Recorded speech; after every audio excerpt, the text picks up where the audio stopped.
আসসালামু আলাইকুম। সবাইকে আজকে সকালের অনেক অনেক শুভেচ্ছা। আজকের সকালটা সবার কেমন কাটছে জানাতে পারেন। আচ্ছা, আগামী ১৫ বছর পর আমাদের সাথে কি হতে যাচ্ছে বা আমরা কারো সাথে কি করতে যাচ্ছি সেটা ভেবে ভেবে বর্তমানের ১৫ সেকেন্ডটা কেন নষ্ট করছি বলেন তো? যেখানে ১৫ সেকেন্ডের কোনো ভরসা নেই, সেখানে তো ভবিষ্যৎ ১৫ বছর পরের কথা চিন্তা করে আমরা একদম পাগল প্রায়। পৃথিবীটা অনেক সুন্দর এবং এই সুন্দর পৃথিবীতে আমরা সুন্দরভাবে বেঁচে থাকতে চাই যতদিন আমাদের হায়াত আছে।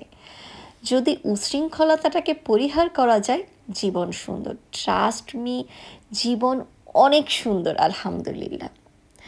এনিওয়ে আজকে হচ্ছে আমার খুব পছন্দের একটা ব্রেকফাস্ট করছি, তা হচ্ছে চিয়া সিড।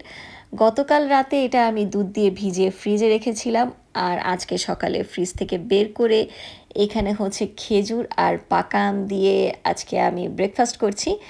এখানে আপনারা আরও বিভিন্ন ফল অ্যাড করতে পারেন, যেমন আপেল, কলা, বাট এই পাকা আমের সিজনে এই আইটেমটা আমার খুবই পছন্দের, কারণ পাকা আমটাই আমার অনেক পছন্দের। আচ্ছা, কে কে এই আইটেমটা পছন্দ করেন বা কে কী ফ্রুটস অ্যাড করে পছন্দ করেন জানাতে পারেন। আল্লাহ হাফেজ।